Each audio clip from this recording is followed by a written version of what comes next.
Ooh, that's a badass takeoff.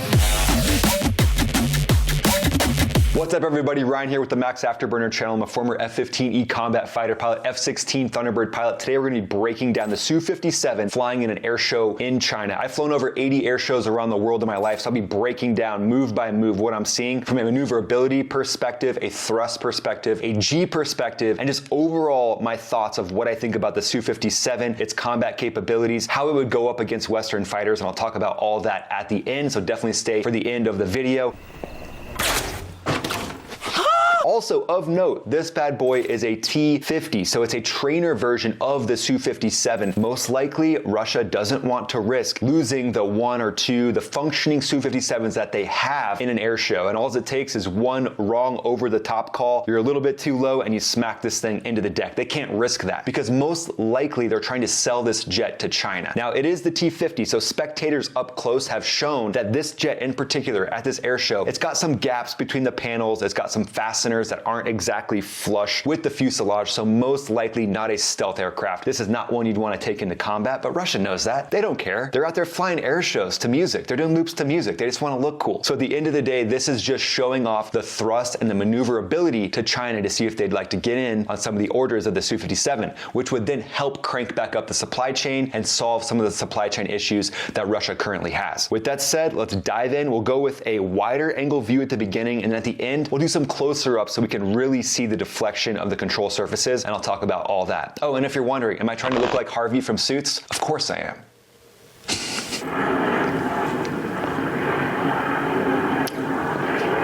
So right there, you get a really nice view of the top of the Su-57. I gotta hand it to them. This is just my personal opinion looking at this from an aviator perspective. This is a good looking aircraft. It's huge, it's like a tennis court, and F-15E, first love of my life, so I actually love tennis court shaped jets, but this thing is massive. And when you look at it, it's obviously got a radar in the front, in the nose. All fighter jets are pretty much built around the radar, and you could argue the engines as well, but the radar in the front is gonna be for an offensive type perspective. And then if you look in the back, it's got that radar in the back as well. It's some sort of radar. I mean, that's unverified, but if you look at it, there's no real other reason to have that back there. It doesn't actually look cool. It looks like a big wanker, as we would call it. So it's not for looks. So it's definitely for some sort of defensive or potentially rearward offensive capability. And again, getting a good radar up to altitude is what fighter jets are pretty much made for. All the other stuff is made for air shows, which, let's be honest, is just as important. Oh yeah. And there you go, that is a muscle climb. So that muscle climb maneuver is what you'll see out of the Thunderbird solos as they go up and they show off the thrust to weight ratio of the aircraft. So the fact that Su-57 can just point straight up like that, just vertical like a skyscraper, and go straight up after a takeoff is incredibly impressive. So the thrust to weight ratio on this thing, they're showing it off. They're hanging it all out there saying, hey, we got some cojones and we can go straight up. Can you? It's a you-know-what measuring contest, and they pretty much just won versus anybody except probably the Raptor. I think the Raptor can compete right with that and do the exact same thing. So in a dogfight, for the record, I choose the Raptor. That's where I'd want to be. Nice over the top maneuver. Again, just squaring that corner, he's going to dish it out. Yeah, why not?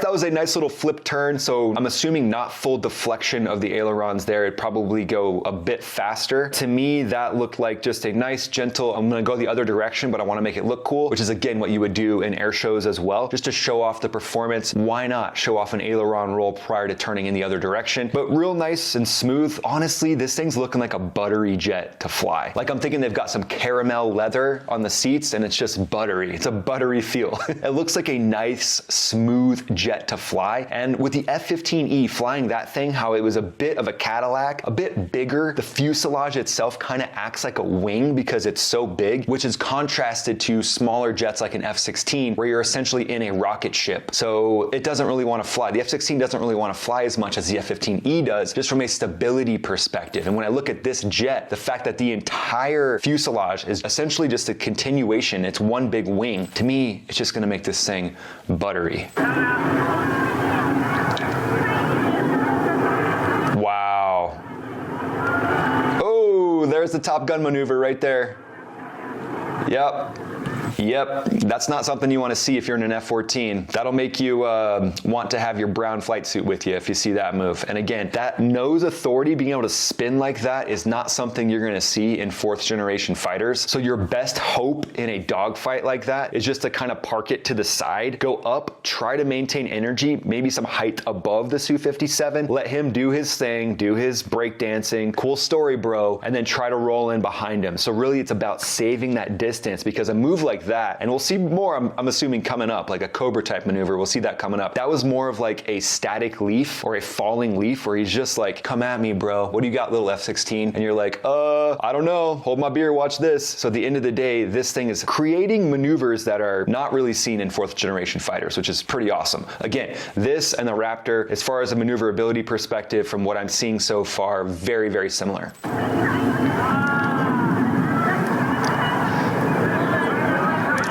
Using that 3D thrust vectoring, the asymmetric thrust. And again, with this jet, you've got the engines so far apart. If you look at the Raptor, they're tighter, so less of an ability for the engines to kind of help spin the Raptor around. With this thing, you've essentially got like the state of Tennessee in between these engines. It's freaking massive. So being able to plug one in, maybe do some asymmetric thrust in this, again, not to mention those huge control surfaces, but the control surfaces, while big, they're not that big. So you're gonna need some of that asymmetric thrust from these engines to get it to spin like that. So whether that's worked into the flight control computer system to kind of help with that thrust advantage from one way to the other, or if it's just the pilot actually doing it himself, remains to be seen. I would assume it's probably the pilot doing it himself, just from a maintenance perspective and all the different complications that would come from actually some of the thrust being altered in its spin, but hey, you never know.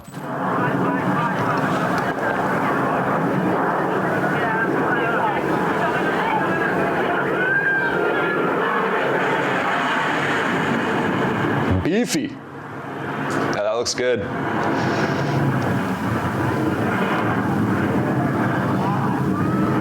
I bet this is a fun air show to watch. Looking at the vertical capability, and then if you went up with him in this situation and then he just turned and pointed at you, I mean, that'd be a hard thing to defend against. There's more falling leaf. Again, he can make a BFM mistake, a basic fighter maneuver mistake. Oh, went up, got a little bit too much energy here, but then he can just turn and point. So it's a very forgiving aircraft in a dogfight, for sure. Yep, and that's the classic falling leaf right there.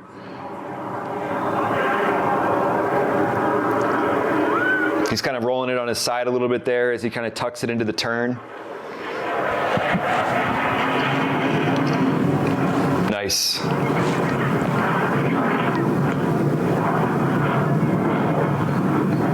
Yeah, the ability to just flat plane the jet like that, like what you just saw him do, basically moving forward and then stops and then turns and points at you.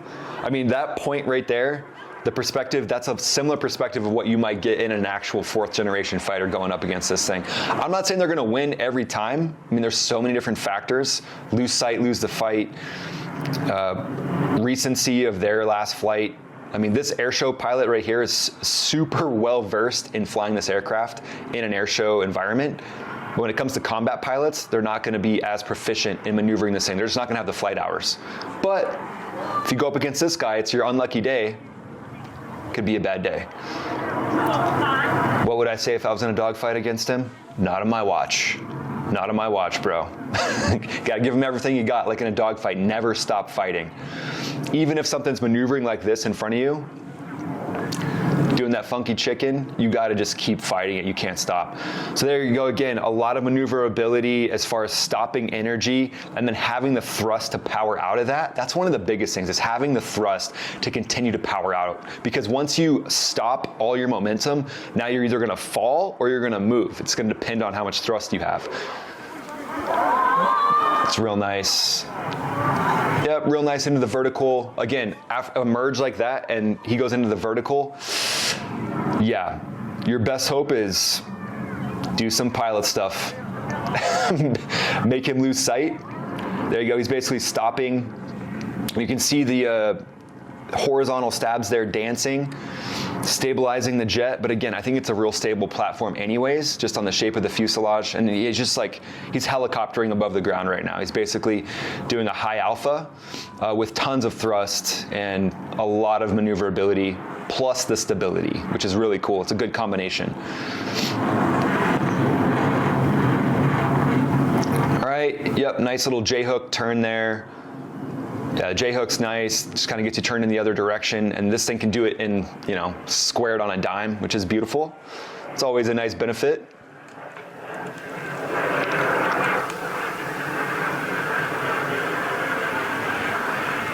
Yep, nice pass and review. Again, good looking paint job.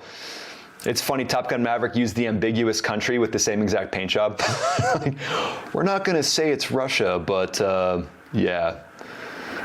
And you got this guy who got so excited he dropped his camera.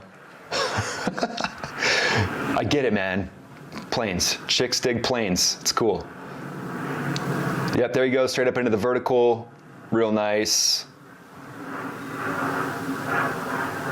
I haven't seen a traditional Cobra yet. I'm assuming that's going to come here soon. Again, that over the top right there is crucial. Even with a jet this maneuverable, believe it or not, you could put yourself in a position where you're having a bad day, you're misjudging, misanalyzing altitudes, and you could put yourself in a position like the Mountain Home F-16 pilot did, where he pulled over the top 1,000 feet low and ended up having to eject. That guy was like 2 inches shorter after that ejection. So not something to take lightly, even in a super maneuverable jet like this. And that Mountain Home pilot can tell you why.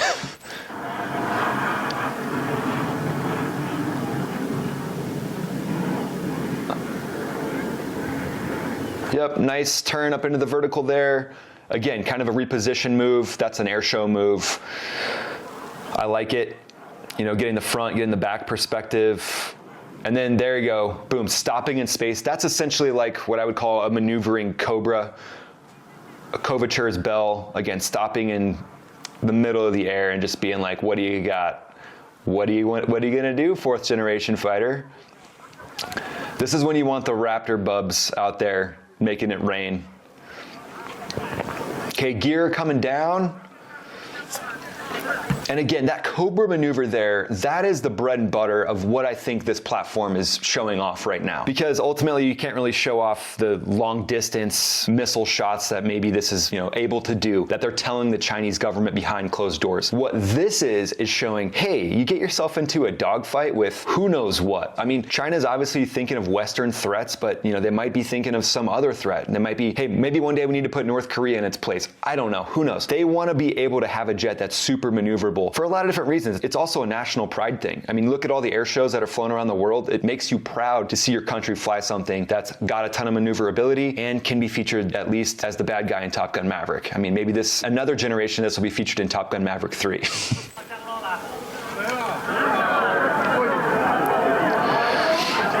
Dude, he is wrapping it in real low for this landing.